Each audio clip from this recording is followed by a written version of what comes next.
नमस्कार प्रेक्षकांनो, तारिणी मालिकेच्या आजच्या जबरदस्त भागामध्ये आपल्याला खूपच कमालीचा ट्विस्ट पाहायला मिळतोय। निशी आणि ईशाने तारिणीच्या विरोधात जो काही डाव आखला होता तो मात्र त्यांच्यावरच उलटला।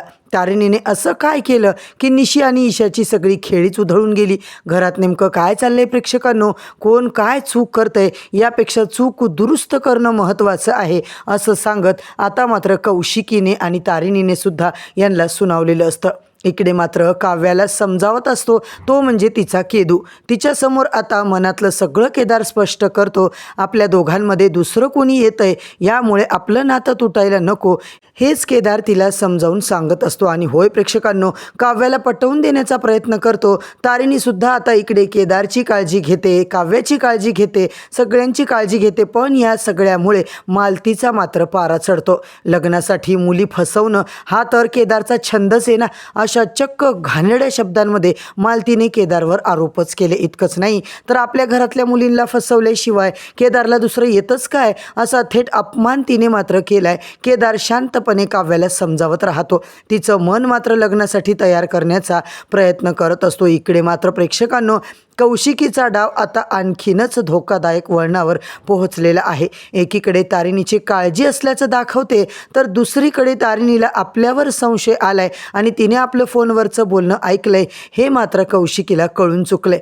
त्यामुळे तारिणीचा काटा काढण्यासाठी प्रेक्षकांनो, कौशिकीताईने मात्र थेट जीव घेणा डावच खेळलाय। भर बाजारात तारिणीवर मात्र आता जीव घेणा हल्ला होणार आहे। पण प्रेक्षकांनो, आपल्याला तर माहितीच आहे की आपली तारिणी कशी रणरागिणी आहे। हे मात्र आता कौशिकीचा जो काही डाव आहे तो खरंच तारिणीला संपवणार की उलट कौशिकीचं सत्य आता जगाच्या समोर तारिणी उघडं करणार। इकडे ईशानिशीचा डाव तर उधाळला। काव्याला केदारने लग्नासाठी तयारही केलं। मालतीने केदारचा केलेला अपमान आणि तारिणीच्या जीवावरचं हे संकट हे मात्र प्रेक्षकांनो पाहणं सगळं आजच्या भागात फार रंजकदार ठरणार आहे। म्हणूनच एकीकडे काळजी दाखवायची आणि दुसरीकडे त्याच तारिणीच्या जीवावर उठायचं हे मात्र आता कितपत योग्य आहे हे सगळं आपल्याला आजच्या भागातच पाहायला मिळणार आहे। होय प्रेक्षकांनो, आजचा भाग एवढा जबरदस्त दाखवलाय ना, शेवटपर्यंत नक्की बघा। चॅनलवरती नवीन असाल तर चॅनलला सबस्क्राईब करा, व्हिडिओला लाईक करा। इकडे मात्र आपण पाहतोय काव्य मात्र आत्तासुद्धा केदारच्या प्रेमामध्ये बुडालेली असते। चक्क केदू आला म्हणून रूममध्ये त्याला लॉक करते। प्रेक्षकांनो, नेमका आजच्या भागात धमाकाच आपल्याला पाहायला मिळतोय। इकडे मात्र तारिणी, तुला बरं नाही आहे का गं असं जे मात्र तिला विचारते। तू काहीतरी खाऊन घे म्हणजे तुला बरं वाटेल। तारिणी आता काहीच बोलत नाही आहे। हे सगळं बघून जे मात्र म्हणते, मला तरी वाटते तुला माहिती आहे का, जेव्हा मी ना कामावरून थकून घरी जायचे तेव्हा तुझी आई वसुताई मला इतकी आता काळजी घ्यायची ना, पर्टिक्युलर असायची माझ्या खाण्याच्या बाबतीत। जोपर्यंत मी खात नाही तोपर्यंत ती माझी साथच सोडायची नाही, माझा पिच्छाच सोडायची नाही, सतत माझ्या मागे लागायची आणि म्हणायची, अगं पहिले खाऊन घे जया, किती छान होती तुझी आई। आणि मला तिची आज अचानक आठवण आली। तेव्हा जेला केदार मात्र सांगतो की आज बॉस काही खाणार नाही आहे, कारण घरात जी पूजा आहे तेव्हा बॉसने व्रत केलं आहे, तिला फक्त फलाहार घ्यायचा आहे। आता कुठलं व्रत आहे, काय व्रत आहे, या सगळ्या गोष्टी का झाल्या, किती मोठी गोष्ट झाली आहे मला तर कळत नाही आहे। तुम्ही त्या घरामध्ये सगळे एकत्र राहता पण तरीसुद्धा तुमच्या हातामध्ये अजून कसे पुरावे लागले नाही। मला एक गोष्ट सांगा, तुमच्यामध्ये आता कोण संशयास्पद आहे हे काही कळलं आहे की नाही तुम्हाला? काहीतरी अपडेट असायला पाहिजे ना। तारिणीला सगळ्या गोष्टी आठवतात की गुलाबने सांगितलं होतं की ती जवळची व्यक्ती तिला आठवतं। कौशिकीताई बोलल्या होत्या, युवराज आपल्यासाठी बाहेर जो काही निघालाय ते मात्र आपल्याला डोईजड जाणार आहे। तेव्हा ती म्हणते, नाही जे मॅडम, अजून काहीच कळलेलं नाही आहे, पण काहीतरी कळायला पाहिजे ना। आपण इतक्या सहजपणे गोष्टी नाही सोडू शकत। काही जरी झालं तरी त्याच्या मुळापर्यंत आपल्याला जाणं गरजेचं आहे। तेवढ्यात आता ती मनातल्या मनात बोलायला लागते, गुलाबच्या वरचा माणूस कोण आहे ते एकदा मला कळलं ना, मग मात्र त्याच्याकडून मला भक्कम पैसा उकळवता येईल, म्हणूनच माझा प्लॅन चालू आहे। इकडे जे खुश असते, दुसरीकडे मात्र प्रेक्षकांनो माधव समजावत असतो मालतीला, हे बघ मालती, अजिबात गैरसमज करून घेऊ नको। खरं तर ताई मात्र आता तारिणीची जी सासू आहे ना चेतना, त्यांनी हे स्थळ आणलंय, त्यांच्या भाच्याच आहे। तारिणी फक्त आता त्यांच्या घरची आहे म्हणून ती इथे सांगत आली आहे ना। मुलगा चांगला आहे, नोकरीवाला आहे, कमावता आहे, काव्यासाठी बेस्ट आहे। आजी म्हणतात, हे बघ मी तुला काय सांगते, तारिणीमुळे तुझ्या पोरीचं आयुष्य चांगलं होईल, चांगलं झालं तर चांगलंच आहे ना, वाईट काय आहे त्याच्यामध्ये? आपण सगळ्या गोष्टी आता चेकच करायच्या करायच्यात तेव्हा मात्र इतक्या सहजासहजी येतं हे मात्र मालतीला पटत नाही आहे. जर एवढंच तुम्ही बोलताय तर काही हरकत नाही, पण माझ्या काही अटी आहेत बरं का. मुलगा केदारपेक्षा जास्त देखणा पाहिजे, त्याचा पगार केदारपेक्षा चौपट असायला पाहिजे, त्या पोराचा स्वभावसुद्धा केदारपेक्षा चांगला असायला पाहिजे. आजी म्हणतात अगं सगळं मॅनेज होईल, पण स्वभाव आणि देखणं रूप हे काही आता मला महत्त्वाचं वाटत नाही. पहिलं आपण स्थळ तर बघू ना, नंतर गोष्टी आता ठरवू इकडे आपण. तेव्हा मालती होकार देते आणि माधव मात्र तिची टिंगल ओढतो. वा वा, होणाऱ्या सासूबाई चांगल्याच खुश आहेत तुम्ही. मालती म्हणते हो, पण एकदा काव्याला बोलून घेऊ. दुसरीकडे चेतना तारिणीसाठी दूध गरम करते. तेवढ्यात ईशा मात्र म्हणते आई अगं डॅडचा कॉल आलाय, जा ना, केव्हाचा तू कॉल करतोय. इकडे मात्र तेवढ्यात चेतना गेली की या ईशाबाईने मात्र त्या दुधामध्ये भरपूर प्रमाणात जायफळ पावडर टाकलेली असते. इतकं काही उल्लू बनवते ना ती, बरोबर तिने तिचा डाव साधलेला असतो. आणि तेवढ्यातच ईशा येते. ईशाच्या बरोबरीला निशी पण येते. मम्मा तर गेली, आपलं कामही झालंय. सगळं आता पावडर वगैरे टाकून निशीसुद्धा म्हणते जायफळ पावडर आता हिच्या दुधात गेली ना तारिणीचा पत्ताच कट होणार आहे. निशी मात्र म्हणते अच्छा हे सगळं आता माझ्यामुळे झालंय ना. ईशी विचारते अगं तुझ्यामुळे कसा हा प्लॅन, हा तर प्लॅन माझा आहे ना. तेव्हा ती म्हणते मीच तर तुला आयडिया दिली ना की तारिणीचं व्रत आपल्याला खंडित करायचं म्हणून. तुझ्या डोक्यात ही आयडिया आलीच नव्हती, सगळं क्रेडिट तर मलाच जाणार आहे. ईशा तिला काही जास्त भावच देत नाही निशीला. आणि हे दूध मात्र आता मम्माच्या हातात देऊ, आपण दिलं तर आपण पकडले जाऊ आणि आपण आता इकडे मम्माच्या हाती काम करून या दोघी पळतात. केदार तारिणीकडे प्रेक्षकांनो आता इकडे जातो. तारिणी घर आवरत असते. केदार म्हणतो बॉस मला खरंच चुकीचं वाटतंय, जे मॅडमला आपण सांगितलं नाही त्या कॉलबद्दल. तेव्हा तारिणी म्हणते आत्ता ज्या गोष्टी घडतायत ना मला कुणावरही विश्वास उरलेला नाही आहे. तू बघितलं का जे मॅडम कधीही कोण्याही टॉपिकवर उडी मारतील, कधी कुठला टॉपिक चेंज करतील, कधी इकडून तिकडं जातील ना, काहीच सांगता येत नाही आहे. अचानक त्या इमोशनल होतात, अचानक माझ्या आईचा विषय काढतात, अचानक गुन्हेगाराबद्दल बोलतात, अचानक खांडेकरांना शिव्या देतात, अचानकच गुलाबबद्दल बोलतात. अरे त्यांची लिंक कुठल्या कुठे चालली आहे याच्याहून अंदाजा लाव ना. मला तर काहीतरी जेची गडबडच वाटते. केदार म्हणतो हो, पण तुझ्या आईचं त्यांना कौतुक आहे बरं का. तेव्हा तारिणी म्हणते तेच तर मला डाऊटफुल वाटतंय ना केडी, येऊन जाऊन माझ्या आईचा का विषय काढतात. खरं सांगू का, मला कौशिकीताईवर आता जो डाऊट आलाय ना. केदार म्हणतो शक्य नाही गं, कौशिकीताई असं काही करेल मला वाटत नाही. तारिणी म्हणते केदार आज जे काही मी ऐकलंय ना ते तू जर ऐकलं असतं तर तू असं बोलला नसतास. आता मात्र तारिणी इकडे झोपायची तयारी करते. तारिणी म्हणते काकू आता मी झोपतीये. तेवढ्या चेतना मात्र म्हणते अगं तू फळ खाऊ शकत नाही ना बाळा, थोडं दूध तरी पी. मी आता दूध बनवलं होतं तुझ्यासाठी, मला वाटलं तू येशील, मी तिथंच ठेवलं. तारिणी तुला माहिती आहे का आज सुमी आजीचा कॉल आला होता, त्यांनी काव्याच्या स्थळासाठी होकार दिलाय, म्हणजे आता बघायचा कार्यक्रम वगैरे करूया ना. केदार विचारतो कोणाच्या बघण्याचा कार्यक्रम, नेमकं काय प्रकरण आहे मला सांगा.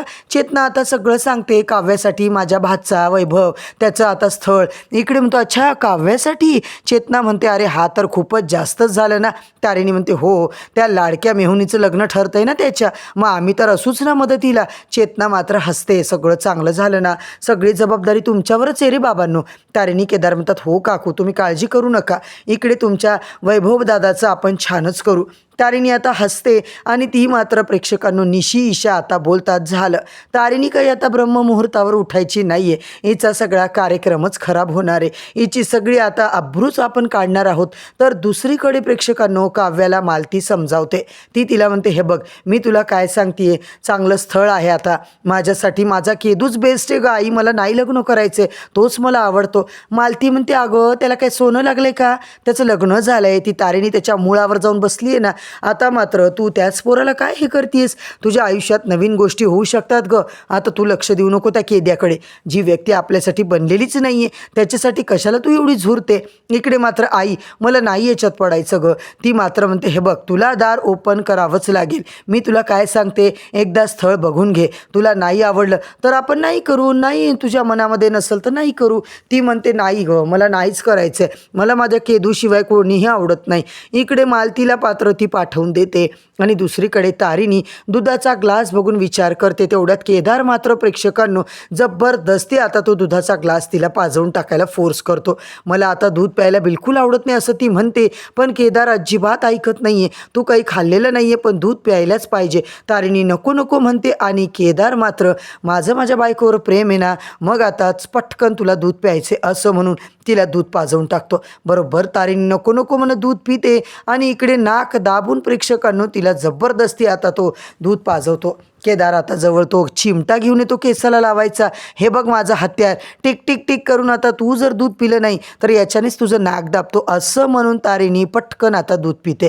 हे सगळं झाल्यावर केदार आता म्हणतो आता मस्त वाटतंय मिश्शीवाली बायको, आवडली बरं का मला मिश्शीवाली बॉस. इकडे मात्र काय रे काय चाललंय तुझं, आवर पटपट, झोपायचंय की नाही. इकडे झोपायला लगेच तारिणी निघते आणि या दोघी मात्र प्रेक्षकांनो आता बाहेरून म्हणतात झालं ब्रह्ममुहूर्त, आता तर काही हिचा साध्य होणार नाहीये. तारिणी उठलीच नाही तर हिची पूजाही गेली, मुहूर्तही गेला. एक एक करून पुढचा प्लॅन आपण करूया. म्हणजे निशा आणि पद्मिनी प्रेक्षकांनो सोबतीला आणि ईशा सुद्धा इकडे मात्र कौशिकीकडे येतात. लगेच आता कौशिकी तिकडे म्हणते काय ग एवढ्या रात्री कशाला आलात तुम्ही. निशी म्हणते गुड मॉर्निंग ताई. अहो रात्र नाहीये बघा ना, सकाळचे 4:30 झाले. कौशिकी म्हणते हो 4:30 झाले पण इरा लहान आहे ना, ती झोपली आहे. तू का उठलीस मला सांग बरं. तेवढ्यात आता ईशा पद्मिनीला घेऊन आलेली असते आणि निशी मात्र म्हणते काकू बघितलं. ईशा पण बोलते काकू बघितलं आपल्या घरात पूजा आहे आणि मोठ्या सुनेची जबाबदारी पार केलीच नाही तिने. 4:30ला उठायला सांगितलं होतं. पद्मिनी चिडते असं कसं करू शकते ती, हिने एवढ्या हौसेने तर स्वतःवर जबाबदारी घेतली होती ना, ही पूजा हिने नाही केली तर कसं. कौशिकी म्हणते तुला काय बोलायचं नेमकं मला सांग बरं. इकडे निशी म्हणते ताई मी तुम्हाला काय सांगते ना, मला झोप लागली होती पण अचानक मला तहान लागली. विचार केला की पाणी प्यायला उठू आणि इकडे आले तर किचनमध्ये आले तर बघितलं हॉलमध्ये जी पूजा मांडली आहे ना तिथे पूजा झालीच नाही आहे.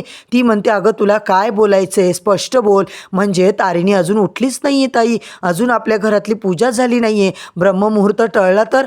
कौशिकी म्हणते असं होऊच शकत नाही. निशी मात्र म्हणते तुम्ही येऊ शकता बघू शकता आपल्या घरची पूजा झाली नाही. आता मात्र पद्मिनी म्हणते कसं शक्य आहे हे, तारिणीने इतकी मोठी जबाबदारी घेतली ती पार पाडेलच की नाही. तेव्हा ईशा म्हणते काकू बघ ना तुम्ही स्वतः बघा तेव्हा पूजा झालेली नाही आहे, दिवे पण लागले असते ना. पद्मिनी येऊन बघते तर आता प्रेक्षकांनो तिकडे काहीच नाही. दुसरीकडे कौशिकी म्हणते तुला कन्फर्म आहे का की खाली पूजा झालेली नाही आहे. निशी म्हणते हो खरंच कन्फर्म आहे आणि ईशासुद्धा आता खालीच आहे. मी ईशाला बोलावलं पूजा झाली नाही, तुम्ही बघू शकता ना. त्या चौघी खाली येतात आणि निशी म्हणते बघा झाली आहे का पूजा, ब्रह्ममुहूर्त उलटायला फक्त 15 मिनटं बाकी आहेत पण पूजा झालेली नाही आहे. आता आपल्या घरावर कुठलंही संकट येऊ शकतं ना. तेवढ्या चेतना येते. म्हणते काय गं आपल्या घरच्या बायका अशा का जमले सकाळी सकाळी. ईशा म्हणते मम्मा तुला माहिती आहे का तारिणीचं तुला तर खूप कौतुक आहे ना, बघ आपल्या घरातली पूजासुद्धा झालेली नाही आहे. तेव्हा मात्र निशी बोलायला लागते इकडे पचपच तारिणीमुळे आपल्या घरावर संकट येईल. तेवढ्यात पद्मिनी म्हणते नाहीतर काय, या तारिणीमुळे आधीच घराचं अर्ध वाटोळं झालं आहे, आता जबाबदारी पाळायची नव्हती तर घेतलीच कशाला, हे सगळं का करायचं होतं तिला. निशी मात्र म्हणते बरोबर आहे, यापूर्वीसुद्धा तिने असंच केलं होतं. जेव्हा पप्पांची जबाबदारी दया पप्पांची दिली होती तर तिने कुठे घेतली. तब्येत आता इकडे त्यांची खराब झाली होती ना, तर माझ्या युवराजने सगळं केलं होतं. सगळे आता थोडे भडकलेलेच असतात. तेवढ्या चेतना म्हणते अगं आपल्या घरचा मुहूर्त कधी चुकत नाही आहे. तारिणी आली, तारिणी मस्त बाहेर आवरून आली. प्रेक्षकांनो जबरदस्त डोकं ओकं धुवून पूजेला लागते. काय कसे काय जमले सगळे. निशी म्हणते काय गं कुठे गेला तुझा ब्रह्ममुहूर्त, अजून बाकी आहे का, तुला अक्कल नाही आहे का तारिणी, समजत नाही का ब्रह्ममुहूर्तावर घरातली पूजा करायची. ब्रह्ममुहूर्त पलटून गेला तरी तुला पत्ता नाही आहे पूजेचा.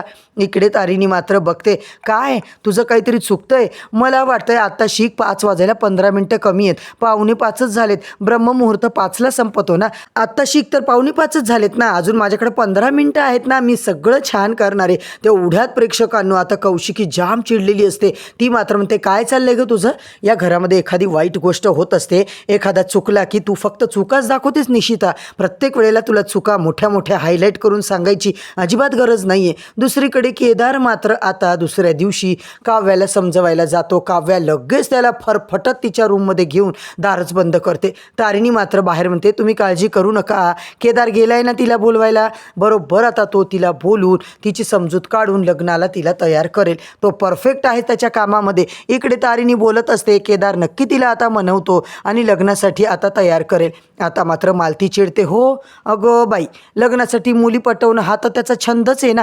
इकडे केदार मात्र म्हणतो काव्या आपण दोघं एक दुसऱ्यासाठी योग्य नाही आहोत. खरं म्हटलं तर माझं लग्न झालंय आणि आता तुझ्या आयुष्यात कोणीतरी चांगली व्यक्ती येतंय. माझं तर होऊन गेलं चांगलं, आता तुझी वेळ आहे ना. खरं तर आता तुला मी सांगतो, चांगला व्यक्ती जर तुझ्या आयुष्यात आला तर तुझं खूप चांगलं होईल, तुझी जास्त काळजी घेईल. म्हणून मला वाटतं की तू त्या वैभवला एक संधी द्यायला पाहिजे.